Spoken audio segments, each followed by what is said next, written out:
When I was 9 years old, I came home from school one day to find my mom and my grandpa sitting at the kitchen table.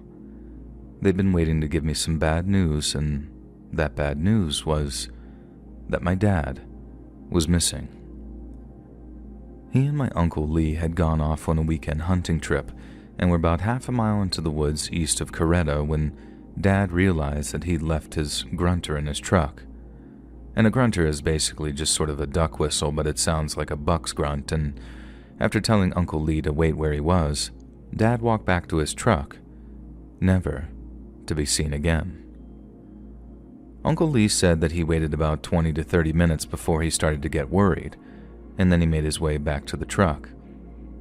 But my dad was nowhere to be found, and by nightfall, Uncle Lee had every deputy from the McDowell County Sheriff's up in those hills trying to find my dad, and the search effort lasted about 2 weeks, but after failing to find a single trace of him, the county sheriff called it off. Mom kept his name on the missing persons register for a long time, while the whole family and all of his friends pitched in to hire a private investigator. The guy was a retired police officer from Charleston, a good one too, but in the end, there was only one thing that he could tell my mom and grandpa that they hadn't already heard from the county sheriff. The most likely explanation was that, for some reason, Dad had walked through the woods until he came to a series of old mining pits near a town called Cucumber. And then, as their theory goes, Dad walked into one of those mines, fell down a shaft, and his body had been laying in the bottom ever since. Yet during that initial search and rescue attempt, every mine shaft that could be safely explored had been mapped out by a team of caving specialists, and the tunnels that weren't safe had teams of cadaver dog handlers dispatched to them. Dad's body wasn't found in any of them, though. That didn't mean that it wasn't there. The sheriff couldn't rule that out entirely, but there was something that he neglected to mention that Mom later found from the PI that she hired. There was graffiti in one of the mine shafts.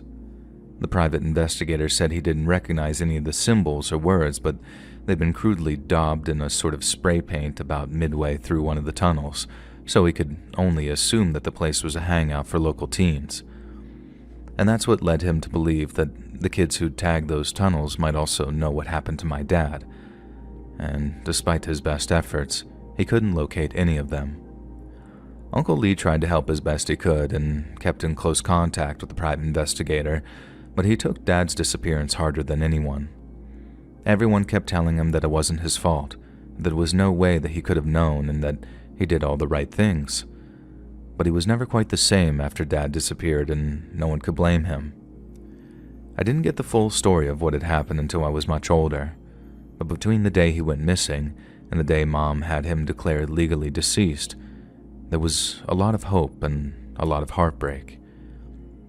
Having my sister and I asking when is Daddy coming home almost drove Mom crazy with grief.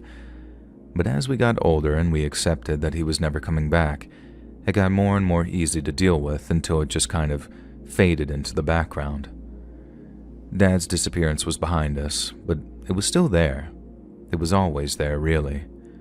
By the time I was 22, my sister had moved over to Morgantown for college, and I was working full-time at a fixin' shop in Welsh, and I hadn't seen Uncle Lee in maybe 4 or 5 years by that point. He sent us birthday and holiday messages and would occasionally call Mom around the anniversary of Dad's disappearance, but other than that, he kept himself very distant. At least until the day when Mom said that he'd called and had asked to talk to me. I was more than happy to see him for the first time in years, and I understood why Uncle Lee had kept his distance. He once told my mom that I reminded him of a younger version of my dad, and while some of those memories brought him a lot of joy, they brought him a lot of pain too. And because of that, I thought I wouldn't see much of Uncle Lee anymore, and that brought me quite a bit of pain as well. And so you can imagine how happy I was when I'd heard that he wanted to meet up. I drove over to his place out near Filbert one Saturday around midday, and what followed was what I can only describe as a two-person family reunion. We were both happy to see each other, and after spending all morning worrying that he'd be some depressive alcoholic, it was a huge relief to see him very clear-eyed and on his feet. As we caught up, We shared some cold cuts and chow, along with a cold beer, and the conversation sort of meandered around the subject of my dad until there was no avoiding him anymore. We talked about this and that, things he used to do and how much we missed him. And then out of nowhere, Uncle Lee had a proposal for me. He asked if I wanted to visit the site of my dad's disappearance, suggesting that it might provide a degree of closure. He said that he'd been up in those hills east of Coretta about half a dozen times, and even though he'd never found so much as a trace of my dad, it helped alleviate the feeling of uselessness that had plagued him ever since. And at first it didn't sound like such a hot idea. I could appreciate why walking those hills helped Uncle Lee deal with the pain and loss, but to me, meandering around the area my dad vanished from sounded like slow torture. I was just happy to be in touch with my uncle again, someone I could actually build a relationship with, because after my grandpa died, he was the only paternal figure I had left. Focusing on my dad like that, in a negative way I mean, I couldn't see the benefit. Yet slowly but surely, over the course of about a year or so, I came around to the idea that this might provide some much-needed closure. I'd been visiting Uncle Lee every couple of weeks between the time we first got in touch and the day that I suggested that we drive up into the hills east of Coretta, and then hike out to the place that he last saw my dad. He was happy to hear that I'd changed my mind, but it was very muted, for lack of a better word. Kind of like he didn't want to show the emotion of how much it meant to him, because he was worried that it'd scare me off. He didn't ask what had changed my mind, but if he did, I'd have told him that it came down to something as simple as this. If I started feeling too emotional, negatively emotional I mean, we could always just turn around, walk back to my truck, and drive home. Nothing was keeping me there, and if walking those woods didn't provide any good feeling, at least I'd be able to say that I tried. Uncle Lee and I arranged to drive down to Coretta together on a Saturday morning in early May. To my relief, we'd somewhat shifted the focus away from my dad's disappearance and began treating it like a regular old hike through the woods. We'd uphold our long-standing tradition and take along a few beers and some cold cuts, and then if at any point I felt like talking about him or asking questions about my father, then we could cross that bridge once we came to it. I'll admit to feeling a little anxious as we drove alongside the creek and got closer to the back road we were good to park my truck on. But by the time we got to walking and talking, I realized that patch of woods was no different than any other in West Virginia. I'd always considered that area around Coretta to be haunted.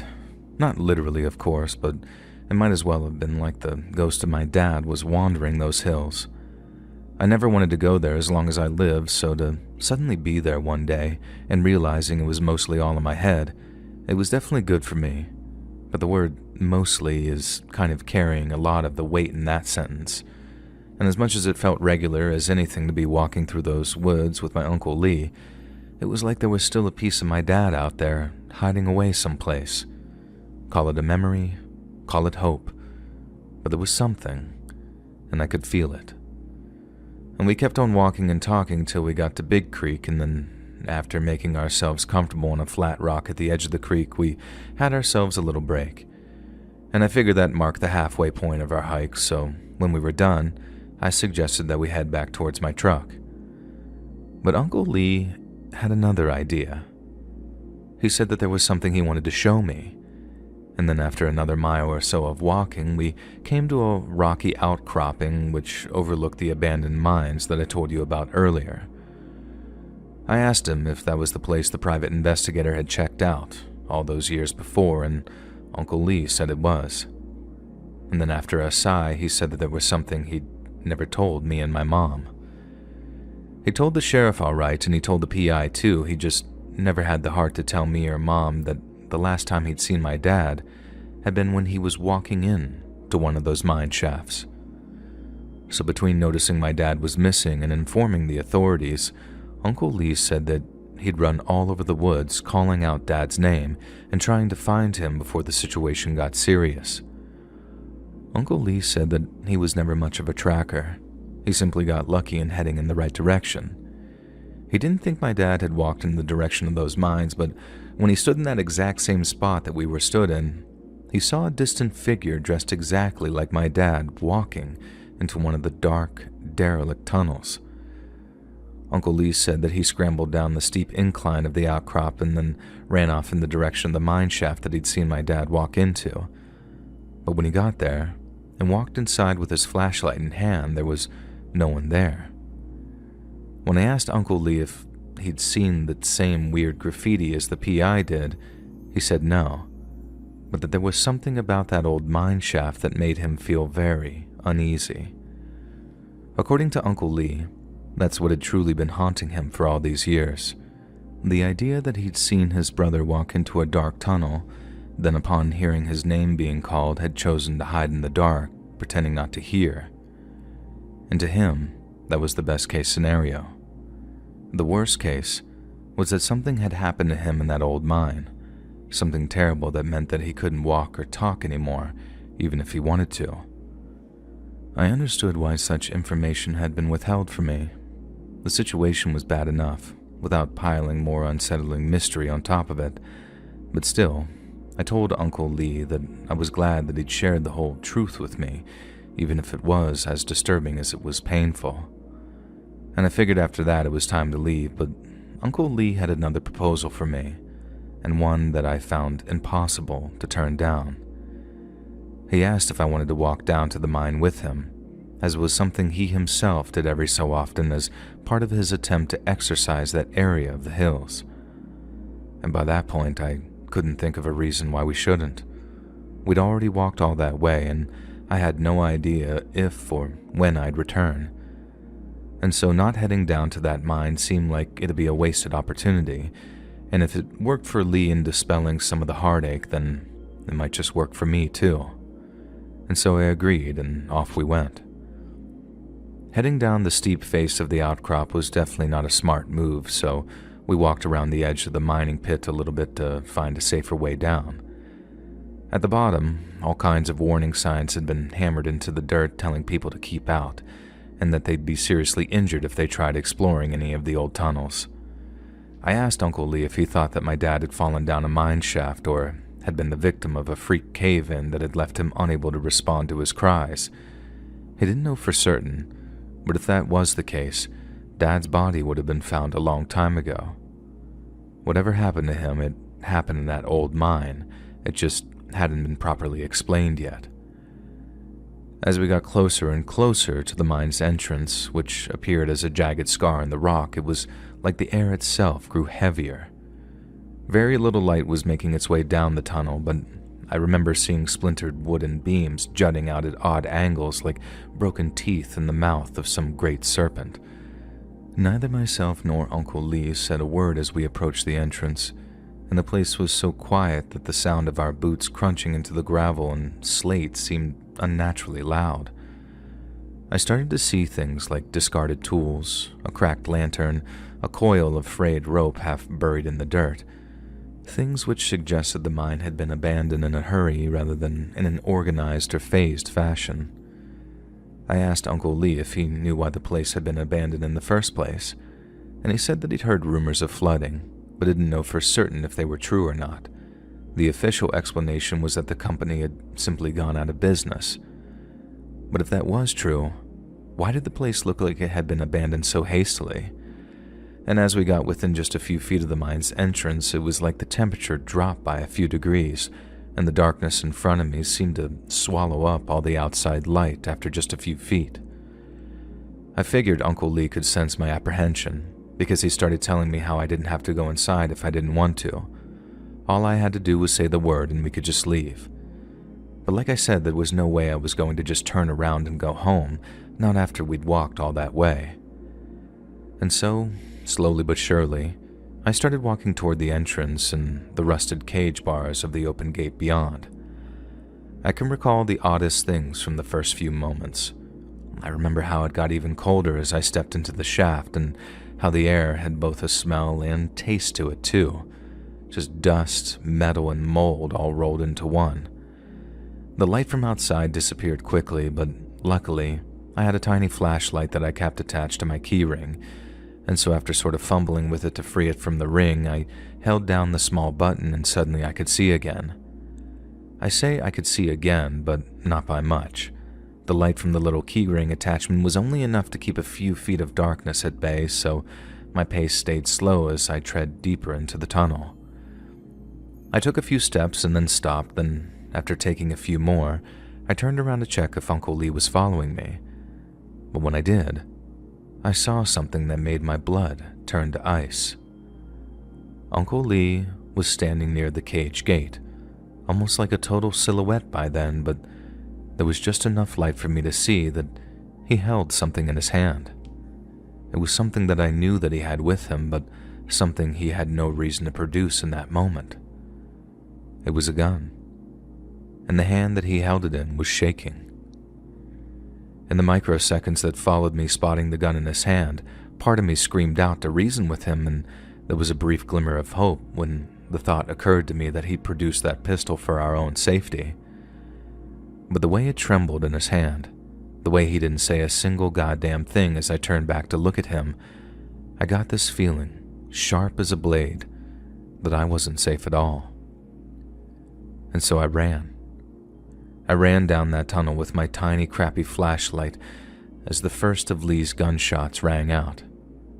The crack split the air behind me, and the bang felt like it exploded my eardrums as I felt the bullet fly past me, all in the same moment, and my adrenaline surged as I realized, to not make myself an easy target, I had to turn my flashlight off. Then as I eased my thumb off that button, I was just plunged into darkness. I'd never been so scared in my entire life. I didn't know it was even possible to feel that level of terror. The only light came from Uncle Lee's shots as my lungs burned and my muscles began to scream, and any second I expected to either take a bullet or slam into a complete wall. As it turned out, I was headed for a wall, and the only thing that alerted me was seeing one of Lee's bullets ricochet off something metallic. I flicked on my flashlight for a second and saw the tunnel diverting into 3 different directions, and I picked a path in a split second and then kept running. And only then I was out of Lee's sight that I could switch that little flashlight back on and start looking for a place to hide. As I ran into the diverting tunnel, the weak glow of the flashlight in my hand started to bounce off the much narrower walls, and I suddenly realized something had been written on them. At first I thought it was the graffiti the private investigator had mentioned, but even while running at full speed, I saw it was unlike any variety I'd ever seen before. It looked like writing of some kind, smeared in black paint, and an entire section of the tunnel appeared covered in what had to be more than 1,000 lines of it. I didn't even recognize the language, but for reasons you're already aware of, I also didn't have time to stop and study it. What I was really looking for was a place to hide, and I soon found one. Soon after I started to see all that weird script on the walls, I started to see a bunch of smaller and larger chambers leading off from the tunnel that I was running down. I picked one at random, lunged into it, and then tucked into the nearest corner to conceal myself from Lee's flashlight in case he pointed it into the chamber. I kept my breathing shallow, but my heart was hammering against my ribcage, and I quickly realized my hiding place did nothing to dampen my terror. Sure, I was out of Lee's sight, at least temporarily, but more than anything, I realized I was trapped. I remembered how I tried to stay as quiet as possible, but for the first few minutes, which felt like hours, my ears rang non-stop from the tunnel having amplified that sound of Lee's shots. I wondered if my hearing would ever go back to normal, and imagined Lee being able to creep right up on me without me ever being able to hear him. It was almost a relief when I started to hear his voice, along with the sound of crunching gravel as his footsteps got closer and closer. I wasn't deaf, but I was still trapped, so what little relief I felt was quickly drowned out by the raw terror of knowing that I was being hunted. Lee started calling out my name, telling me to come out, not trying to reason with me or make excuses for shooting at me, just telling me that I needed to come out because sooner or later, he was going to find me. I couldn't move. The sound of my footsteps would have almost certainly alerted him to my location, so I had no other choice but to remain in place and stay quiet as possible. That part was surprisingly easy because running all that way, with how unfit I was at the time, meant that I was more than happy to stay still and just catch my breath. When his footsteps got louder still, he suddenly pointed his flashlight down the tunnel my hiding place was at. Staying still and quiet suddenly got a lot harder in that moment. I remember saying it over and over in my head, with my voice being clear as a bell in my mind saying, "Don't come down here. Don't come down here. Please, God, don't let him find me." And I guess God listened, because instead of heading down the tunnel that I was in, he just kept on walking. I thought that might be my chance to make a run for it. If Lee was heading deeper into the mine, then maybe I could slip out behind him. But that glimmer of hope was quickly snuffed out when I remembered how loud my own footsteps would be, and how he might not miss all of his shots that time. And he technically had not missed all of his shots. I later found a bullet hole running through one of the flap pockets of my jacket. But like I was saying, I stayed dead still in that dark chamber, keeping my ears tuned for Lee's voice and footsteps. They were still ringing from the shots, and I could hear my heart pulsating into my ears, but it wasn't as bad as it had been previously, and I could hear almost every word Lee was saying as he continued to hunt me down. His footsteps were slow and steady, and occasionally he mumbled something I couldn't quite make out. But then suddenly, his footsteps went from slow and rhythmic to sharp and quick with a scrape of gravel, and then there was silence. It sounded like he suddenly turned around, like he'd heard something that had startled him, and he figured it was me trying to make a break for it. He stayed still for a few moments, a horrible silence hanging in the air, and then he said, "I know you're here, Stanley." And hearing those words terrified me in ways I never thought possible, because Stanley isn't my name. It was my dad's name. It was like my mind was on the verge of fracturing from the combination of terror, confusion, and painful memory. Uncle Lee must have lost his goddamned mind. There was no other explanation for it, and the reality of what that meant for me was almost too much to handle. I wanted more than anything to try and reason with him, to appeal to a sense of kinship. We'd already lost one man in the family. There was no reason to lose another, especially not by his own hand. But I also knew that there was a chance that that gamble would be the last I'd ever take. He'd already tried to kill me, and there was nothing to say that he wouldn't try again. In the end, I resigned myself to just staying put, and simply waiting until he came around the corner of my hiding place. I'd rush him, and try to get control of that gun. Then whatever happened next, I could only hope for the best. But as I listened to his footsteps become slow and steady again, waiting for them to get louder and louder before I saw his flashlight, we both heard the sound of something else moving in those tunnels. I couldn't tell you who it was. They didn't say a word, and I didn't hear any additional footsteps. All I heard was what sounded like rocks shifting someplace deeper in the tunnels, and then Lee started to speak. I couldn't make out what he was saying at first. He just stopped dead still and then started to mutter something under his breath. I had absolutely zero clue what was going on. I was scared out of my mind, but all I could do was stand there, still as a goddamn statue, and keep my ears tuned like my life depended on it. Because it did. And Lee just carried on muttering to himself, or at least it sounded like he was muttering to himself. And then out of nowhere, I felt this rush of warm air blow through the tunnels, like it was coming from deep down someplace, and it smelled like evil. And when I say that it smelled like evil, I only use that word in place of death.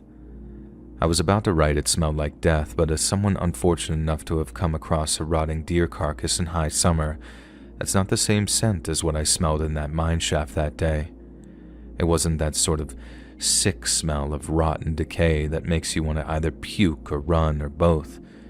It was something so foul it shouldn't exist by any natural law. It smelled like burning death. That's the only way I can truly sum it up. Like something that can't exist here on the surface, something older than the mine itself. It had me covering my mouth and nose with my shirt because my first assumption was that it was one of those toxic gases I once read about miners having to worry about, and I remember thinking, so this is why they had to abandon this godforsaken place, as I kept my shirt clamped over my mouth and nose. And then suddenly, I hear Lee begin to yell something. I can't guarantee that these were his exact words, merely by recollection of them, but to my memory he said, "He's here. I brought him. I did what you asked." He repeated himself a lot, said stuff in between like "please" or "you gotta believe me." But he said that first part over and over, in fits and rage, with his screams getting louder and louder until I couldn't make the words out anymore. By the time his yells had degenerated into what sounded like screams of pain and terror, I made a run for it, in the hopes that he was suitably distracted. He wasn't anywhere near the tunnel I was in.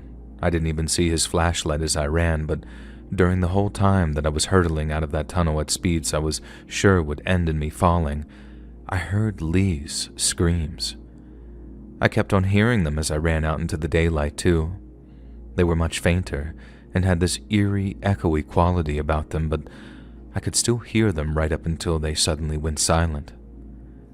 And I didn't look back though. I didn't even consider it. I just kept on running towards the gentler slope we'd used to climb down into that pit. I then scaled it and then carried on running through the woods until my legs screamed out no more.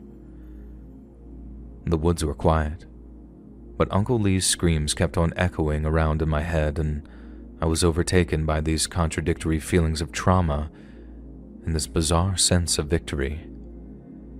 I'd made it out, but I couldn't enjoy that feeling because, for whatever reason, Uncle Lee hadn't.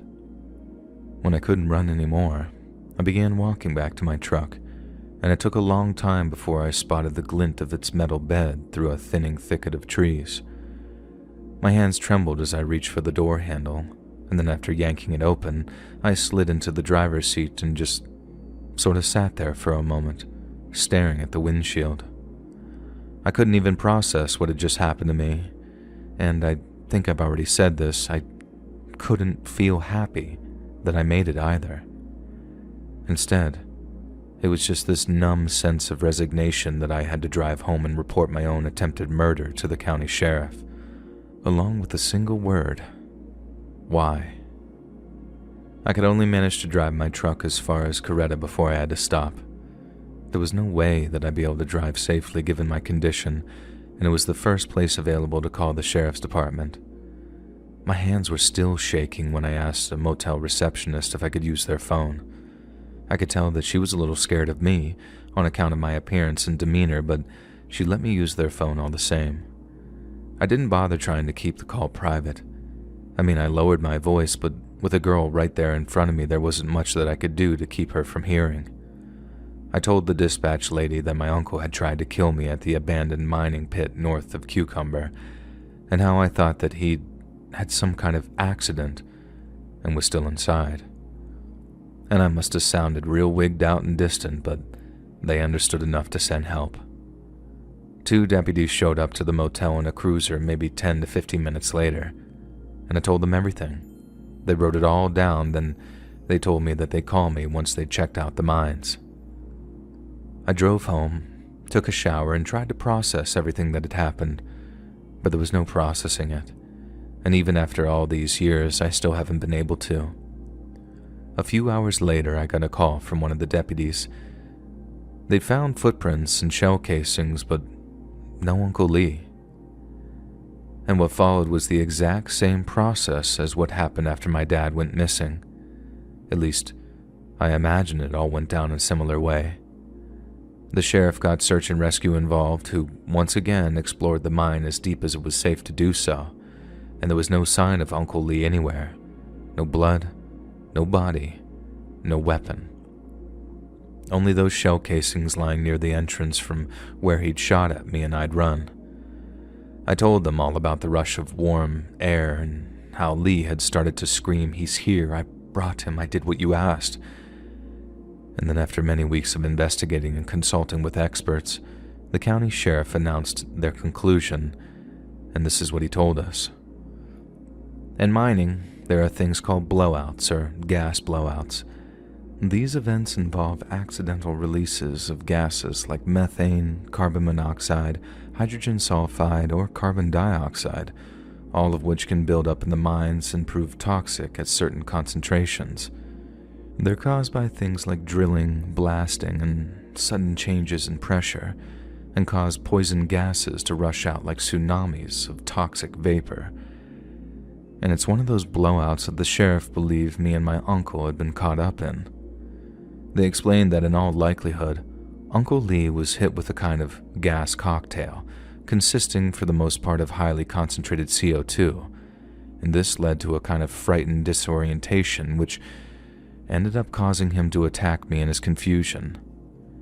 Naturally, given the circumstances, the sheriff told me and Mom that Lee had become the #1 suspect in my dad's disappearance, in which there had almost certainly been some kind of foul play involved. There had been no activity in his bank account after he disappeared, which was probably the #1 reason we all thought that he was gone and hadn't just decided to vanish without a trace. I mean, it was still possible that Dad going missing had nothing to do with what Lee did later, but the sheriff himself said that he was very interested in catching up with Lee so he could find out why he'd called me by my dad's name instead of my own. But more than 2 decades have passed now, and not a trace of Uncle Lee or my dad has ever been found. After the sheriff and his search and rescue people searched the mine, he ordered them all to seal it off with explosives to prevent others suffering the same tragic fate. But their opinion of what Lee's fate was and my own opinion differ greatly. I didn't make a fuss at the time, and I still don't. And what I'm writing now is the first word of objection I've ever committed to paper, let alone voiced out loud. But I don't believe for a second that it was some rush of CO2 that made Uncle Lee start shooting at me. I told the sheriff back then over and over that the rush of warm air didn't happen as we were walking in. It happened as I was hiding, right before Lee started calling out for my dad, saying all that weird stuff and eventually screaming unintelligibly. But the sheriff and his experts acted like I got it all wrong, that I was so disoriented by the fear, the adrenaline, probably a dose of CO2 myself, that I didn't really know what had happened to me. But I do know what happened to me, and I know what happened to my Uncle Lee too. I just don't think I'm ready to actually say it. I also don't think that I'll ever be ready to really say it, because doing so feels like opening the door to some great and terrible darkness. I just know that there's something out there, deep in those mine shafts just north of Cucumber, that's better off left alone.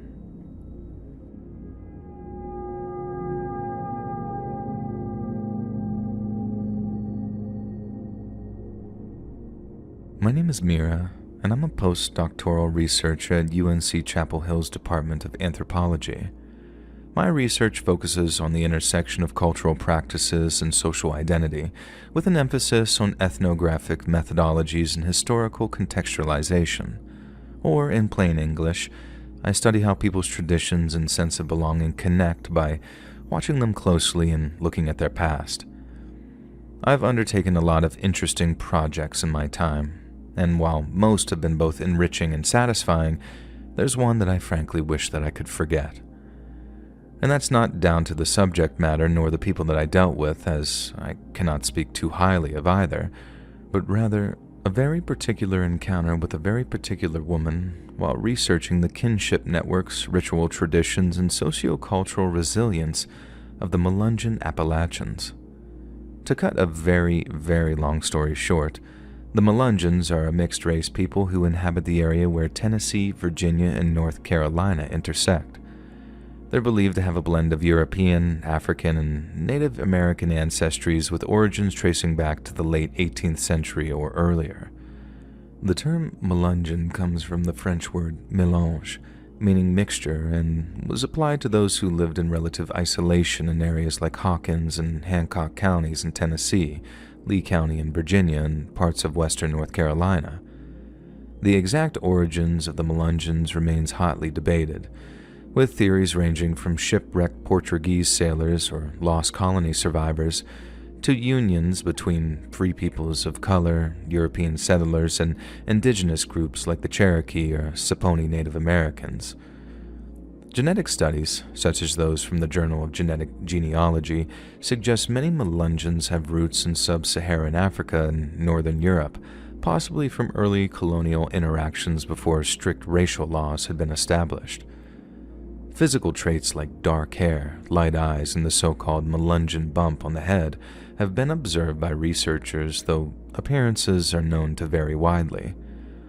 Over time, many Melungeons have assimilated into broader populations, but these days, it's common for their descendants to embrace their ancestry through groups like the Melungeon Heritage Association, who celebrate a complex identity that challenges what has traditionally been rigid racial categories. Undertaking research into the Melungeons seemed like an incredible opportunity, and in anthropology it's rare to get one like that doesn't come with a 14-hour flight and a phrase book. And I was overjoyed to receive the news my proposal had been accepted. But if I'd have known what I was going to encounter, there's no way in hell that I'd ever have honored it. And this is why. I remember driving along this winding Appalachian road, my old sedan rattling over the gravel as I wondered if the old girl was finally going to give up before I made it to my destination. The latest thread that I'd pulled led me to a village called Hollow Ridge, a place that, depending on which one you studied, wasn't even on the map. Some accounts made the rather incredible claim that the town's population manifested an atypical aging process, one that ostensibly deviated from normative physiological expectations. Or to phrase it like the nice lady at the diner I stopped at said, all that good mountain air means folks out there live a heck of a long time. My notebooks were full of dead ends, so I figured that there was no harm in chasing that one too. After hours of driving, Hollow Ridge finally came into view. Clapboard houses sagged against the hillside, smoke curled from chimneys, while a few folks lingered on porches watching me roll in. I parked near a general store, grabbed my bag, and stepped out to breathe the air that smelled of damp earth and pine oil. A man in overalls nodded me from across the street, and I quietly nodded back, then headed inside the store. The store clerk, a wiry guy with graying hair, eyed me up with suspicion when I started asking questions about the village. I told him I was a genealogist, tracking Melungeon bloodlines, and he frowned, giving me another look of mistrust and then pointed me toward a direct path leading up the ridge. "Folks up there don't take to outsiders," he said, and then told me, "You better mind yourself." I thanked him, bought a Coke and a pack of gum, and then started walking toward the ridge. The path climbed up steep and cut through thick woods as my boots crunched on leaves and twigs, and it was tough going, but after maybe a mile or so I came to a cluster of houses, smaller and older than the ones below. A woman sat on a porch shelling peas. She looked up, and her eyes were dark and steady as I introduced myself, and I said that I was researching family histories. She didn't smile. She just jerked her head toward the house behind her. "Mama's inside," she told me. "She the one you want to talk to." I stepped up onto the porch, and the door creaked open before I could knock. Two men stood there, both tall with weathered skin and white hair, who looked as if though they might be brothers. They didn't invite me in, and they didn't ask me what I wanted either. They just stared until I took the initiative and explained why I was there. I kept it simple, and then the slightly shorter man who had a scar across his cheek told me, "Mama's 112. She don't talk much. Don't tire her out." The other one nodded, and then they stepped out of the doorway and beckoned me inside. The house smelled of mildew and wood smoke, with a dim living room lit by a single electric lamp. In the corner, lying in a single bed, was a woman, or at least what was left of one. When I say that she was skeletal, I mean that in the very sense of the word. Her skin was stretched so tight over her bones that it looked like the slightest touch would draw blood, and while her eyes were sunk so far deep in their sockets that it made her look nothing short of ghostly. Her hair hung in these thin white strands, and her hands rested like claws by her sides, and her breathing sounded like her windpipe was lined with sandpaper. I'd seen elderly folks before, but she was something else, and as I sat down on a stool one of her sons dragged over for me, she exhibited no reaction to me whatsoever. Not a look, Not a word. Nothing. I started easy by asking her name. When she didn't respond, one of her sons whispered, "Oneida," from behind me. I then asked where her people came from, and she offered no answer, and her gaze remained locked on the near distance, unblinking. I tried asking about her parents, her childhood, but still got nothing, and her sons hovered nearby, their arms crossed as they watched. "She's weak," one of them eventually said. "Don't push her now." I told them that I understood, but my curiosity burned in my chest, and a 112-year-old who looked like she'd been starving for decades, I had to know more. I leaned forward, keeping my voice soft as I asked her, "Ma'am, how long have you lived for? And how have you lived so long? What's your secret?" For the first time, she seemed to latch onto a word, and after her eyes widened and her lips parted, she turned to me with a look of fear on her face. And then, in a faint, raspy voice that was barely above a whisper, she said, "It eats the years." And the strain of forcing out the words looked like it was killing her, and when she was done, her eyes rolled back and her body jerked weakly as she began to gasp for air. Her sons rushed over, one yelling for me to get out while the other tended to his mother. I grabbed my bag and stumbled outside, heart hammering as the door slammed behind me. And then as I walked back down to the ridgeline, the old woman's words echoed around my skull. What in the world did she mean by, "It eats the years"? I wanted to go back. I wanted that more than anything to just demand answers. But I knew better than to outstay my welcome in such an isolated place. The woman with the peas was gone, her bowl abandoned as I started down the path with the son's cry of "don't come back" still ringing in my ears. When I got back to my car, I sat for a while, scribbling down every detail I could. The village felt different now, quieter and heavier, and as I drove off, I found myself checking my rearview mirror much more frequently than usual. That night, I sat in my apartment replaying the day's events over and over in my head. Oneida's face wouldn't leave me, and neither would her words. And I tried to sleep, but the whole encounter just kept replaying in my mind. Then, when I finally did get some sleep, I had the most vivid nightmare where it was me who was lying in that bed, more than a century old, crunching the words, "It eats the years," in the face of some terrified young researcher. And the next morning, I called a research fellow that I happened to be friends with, a folklorist who'd written whole studies on Appalachian myths and legends. I told him about Hollow Ridge, about Oneida and what she'd said to me. And he went quiet for a few seconds, then, after audibly clearing his throat, said that he'd heard a lot of rumors of a village fitting that description.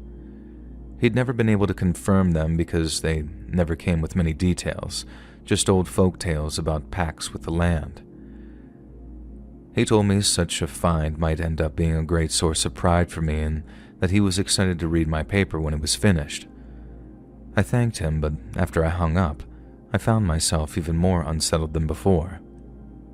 As the days went by, I found it impossible to think of anything else. Maybe it was the way my friend had hyped me up, but I simply had to know more. And so about a week later, I drove back to that village, parked my car, and then walked down that path again. But when I arrived at the village and walked up the ridgeline to where Oneida's home had been, no one was on the porches and the houses seemed empty.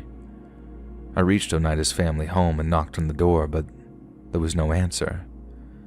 However, upon finding that door was unlocked, my curiosity got the better of me and I pushed it open. The living room was empty. No lamp, no bed, no Oneida. I checked the other rooms. Nothing. No furniture or signs of life. I walked back outside and called out, but I got nothing but silence. And it was like everyone vanished. And weeks went by, I found myself avoiding my research, but the question still gnawed at me. What had Oneida meant by "it eats the years"? It obviously couldn't be literal, right? It had to be a metaphor, but for what? And why did it look like it scared her so badly? I began digging into my books, cross-referencing Melungeon folklore with anything I could find on Hollow Ridge, but I had no luck. I then engaged with the university's archival resources, including those in the North Carolina collection at Wilson's Special Collections Library, and it was there that I had a small but very significant breakthrough. One night, while elbow-deep in online research, I found an old journal scan dated from the 1700s that detailed a fur trapper's account of what he called Hungry Hollow. The village he described matched Hollow Ridge to a T, and while he didn't provide much detail beyond the description, he stated very clearly that the place's unnatural temperament meant that he'd avoid a return visit no matter the cost. If you'd assumed my encounter with Oneida and her 2 sons failed to make it into my research paper, you'd be correct. I wanted more than anything to get to the bottom of what I'd seen and heard, but with nothing to reference outside of my own personal experience, doing so would have been fruitless at best and detrimental at worst. So instead of falling down a rabbit hole of a rather spurious nature, I decided that the best course of action was to simply try and forget about it. But I can't forget, and no matter how hard I try and rationalize what Oneida said to me, there's still something deeply unsettling about the way she acted while saying it. I wouldn't say that I've spent a lot of time around the elderly or the senile, not as much as other researchers, but I feel capable of distinguishing the confusion and fright of slowly losing one's mind from the very tangible terror associated with things people believe are real. But on that day, and in Oneida's eyes, I saw real emotion and real fear, and I'm in no hurry whatsoever to encounter it again in the near or distant future.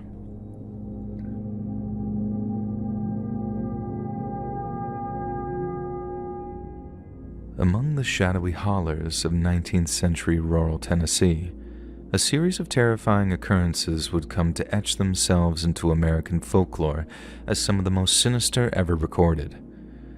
It was a force of malevolence so palpable, so relentless, that it claimed a life, drove a family to the brink of madness, and left a legacy of fear that lingers in the air of Robertson County to this day. But the force in question was no mere ghost story whispered around campfires. She was a woman who actually existed, and over time her deeds and devilry would earn her the nickname, the Bell Witch. This is not a tale of vague apparitions or spurious sightings. This is the true account of a presence so vile it defied explanation, and a nightmare that clawed its way into reality and refused to let go. The Bell family, consisting of John Sr., his wife Lucy, and their 9 children, had settled into their sprawling farmstead in 1804 and have since carved out a life of relative comfort amid the untamed beauty of the Tennessee frontier. For more than a decade, their days were marked by the rhythm of toil and harvest, the creak of wagon wheels and the laughter of their many children. But in the summer of 1817, everything changed.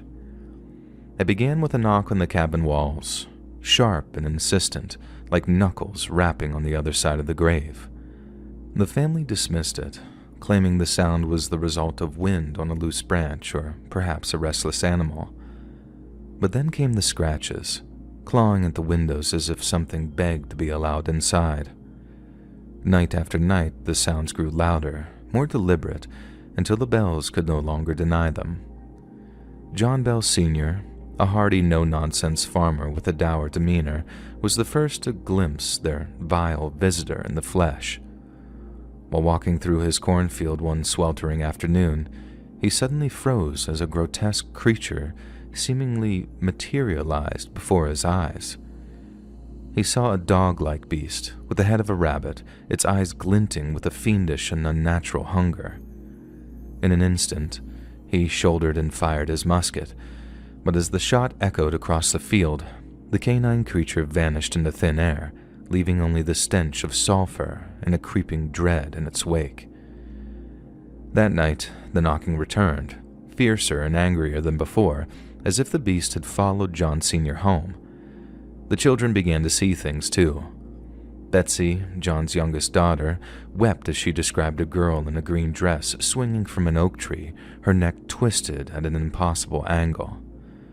While Drury, one of his sons, swore a bird of monstrous size had flown down and perched itself atop the family barn, before staring at him with eyes that burned like fire and brimstone. And over time, the disturbances escalated with a ferocity that turned the Bell's family cabin into a crucible of terror. Furniture shook violently, while bed covers were ripped from sleeping bodies by invisible hands. Chains rattled across the floorboards, dragged by no discernible force, and the sightings of strange animals continued unabated. Then came the voices. They were mere whispers at first, hissing through the walls, followed by a raspy, guttural tone that seemed to claw its way up from the deepest circles of hell. "I am Kate," they declared. Suddenly, things started to make sense to old John Bell. Kate Batts had been the name of a deceased local woman rumored to have once cursed him over a land dispute. Yet whether it truly was her spirit or something far older masquerading in her name, no one could say. However, what was clear was that the spirit spoke with clarity that chilled the Bell family's blood, mocking them, revealing their deepest secrets, and taunting them with hints of horror yet to come. Little Betsy Bell, who was just 12 years old at the time, became Kate's favored target, as the witch poured her wrath upon her with a cruelty that defies comprehension. Invisible fists pummeled her fragile frame, leaving bruises and welts that bloomed like dark flowers across her skin. Her hair was yanked into knots so tight that it drew blood, with her screams swallowed by the night as the witch's ethereal voice cackled in delight. "You'll never know peace," it snarled, pinning her to the bed with a weight no human could lift. The family watched, helpless, as Betsy's bright spirit withered under the relentless assault. Her eyes grew hollow, and her voice was reduced to a mere whimper as the witch continued to deny her any rest. Neighbors flocked to the farm, drawn by tales of the disturbances, only to flee in terror as the witch turned its malice on them. It twisted up their insides, causing unimaginable pain, while hurling objects and shrieking curses that echoed through the trees. The witch might have targeted his children for particularly cruel torment, but it was the family's patriarch, John Sr., who bore the brunt of the witch's ultimate vendetta. She vowed to destroy him, and she pursued her goal with a sadistic and satanic zeal. His health unraveled as the haunting intensified. His tongue was swelled inexplicably, choking off his words. His face twitched with spasms that contorted into a mask of agony, while his limbs seized as if controlled by some cruel and malevolent mistress. The witch taunted him endlessly, her voice a venomous hiss in his ears. "I'll take your life, John Bell, and I'll dance on your grave." Eventually, on December 20th of 1820, after 3 years of relentless torment, John Sr.'s body finally failed him. He was found lifeless in his bed, having passed in his sleep with a vial of strange, foul-smelling liquid beside him. The family later confirmed it was poison, supposedly fed to him by the witch. The state of Tennessee recorded John's death as the only one officially attributed to a supernatural entity, a grim testament to the power of old Kate Batts, as well as the entity with which she'd compacted. Even Andrew Jackson, the fearless general and future president, proved unable to withstand the Bell Witch's fury. In 1819, he and his men camped on the Bell family's farm, eager to confront whatever entity inhabited the place. But as the wagon approached, its wheels locked inexplicably and the air filled with a deafening, hair-raising shriek. "I'd rather face the British Army than spend another night here," Jackson reportedly declared, fleeing before dawn with his troops in tow. If a man of his conviction was left quaking before the witch, what hope did a family of simple farmers have against it? The witch's reign of terror didn't end with John's death.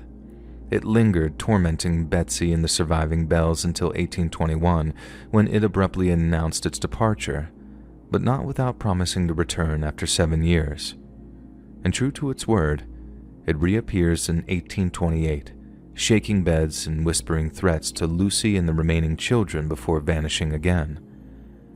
It vowed another return in 1935, 107 years later, and although no widespread haunting materialized, locals in Adams insist the entity never truly left.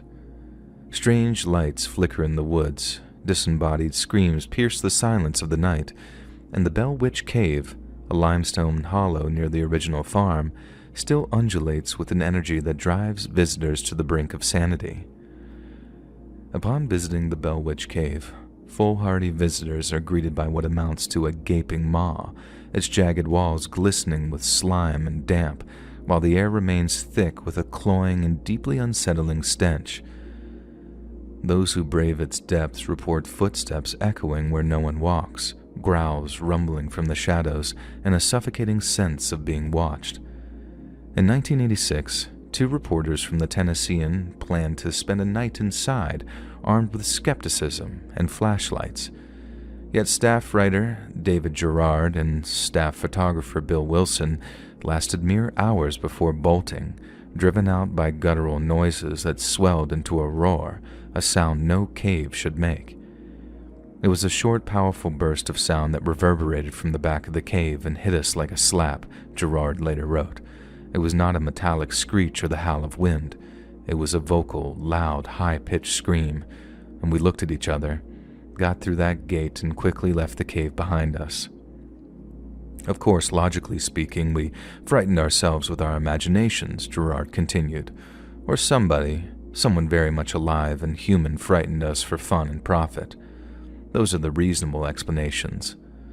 But on the night in question, with my scalp tingling and my hair rising, our fear seemed reasonable, common sense. Gerard and Wilson seemed convinced that what they'd encountered was real. But was it actually the Bell Witch? And if so, what exactly is she?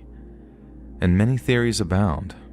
Some call it Kate Batt's vengeful spirit, others a poltergeist fueled by Betsy Bell's adolescent turmoil. Yet some believe a demon masquerading as some kind of spirit is to blame. Science offers tepid explanations.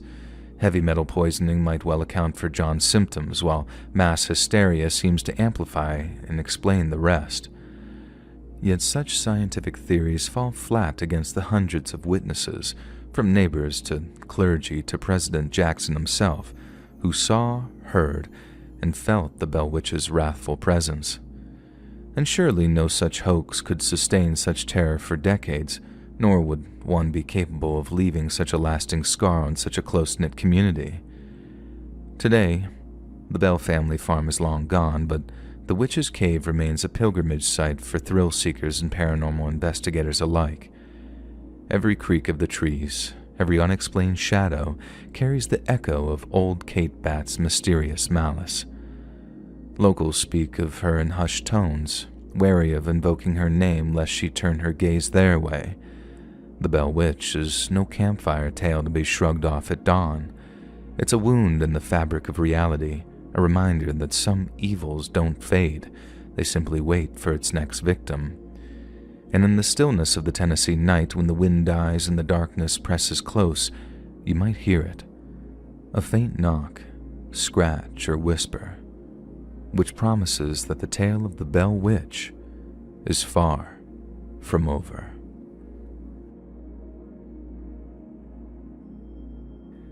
Hey friends, thanks for listening, and click that notification bell to be alerted of all future narrations.